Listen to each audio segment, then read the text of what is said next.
I'm meteorologist John Marshall. I needed to update you guys. We just got the latest information in from the National Hurricane Center, and things have changed for the forecast for the New York City metropolitan tri-state area. First, let's take a look at Tropical Storm Hermine. Came across the Big Bend of Florida overnight with winds of 80 miles an hour. It is now a tropical storm over southeastern Georgia, a large cloud mass. But you notice the center obviously is getting a little more diffuse. That's what happens with these systems. They need the energy of the ocean, water temperatures above 80 degrees, to support their strength and energy. Well, obviously over land, these things will weaken. Right now it is heading pretty good speed, north-northeast at 18 miles an hour. It should continue along the coastal plain of South Carolina and North Carolina through about tomorrow morning. Here's the latest track from the National Hurricane Center just in. Again, we're talking Friday midday here. There is Hermine, located over southeastern Georgia, rapidly moving up the coastal plain of the Carolinas, as I said. Saturday morning near the Outer Banks. Sorry about that, vacationers. It's a beautiful area down there, and they're going to get pummeled with a lot of high surf, heavy rain, and tropical storm force winds.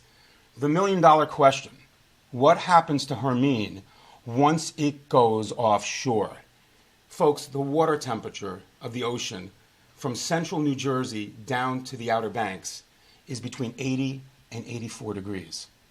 That will support, most likely, the re-strengthening of this system sometime Saturday afternoon from a 50-mile-an-hour storm to 65.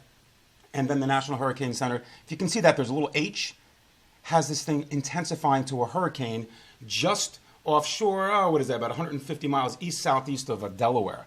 So it's not good. Look at how slowly this storm is moving from Labor Day Monday morning through Wednesday morning. I can jog faster than that. That is not good news. Will we see heavy rain from the system? It's still up in the air.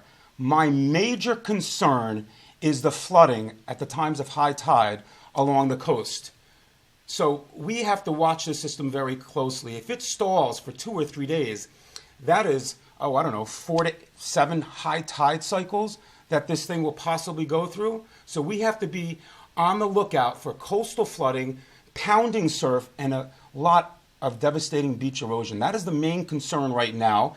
Obviously, we're going to look at this thing because an upper level low is coming down out of the Midwest. It's going to capture it.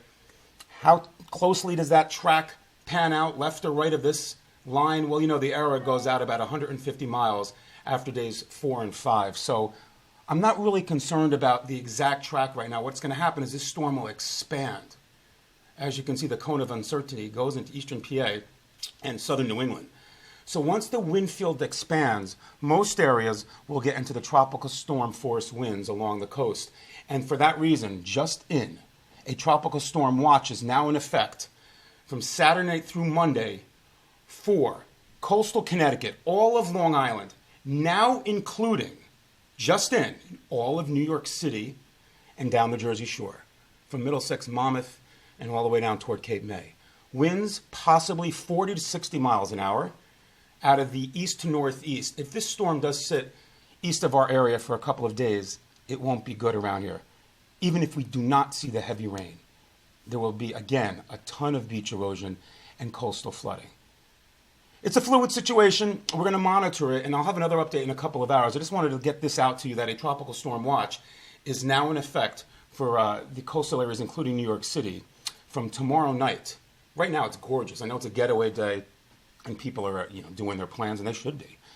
Just heed to the forecast. Look at the forecast. Check it, because it's changing, but I'm just concerned about the thing stalling off the coast and throwing back a lot of high seas and high winds. Okay? So just keep it here. You know where to get a no-nonsense, no-hype forecast at www.johnmarshallweather.com. Enjoy your weekend. Be safe. Tomorrow looks pretty good. I'm going to have an updated forecast in a couple of hours. Have a great Friday.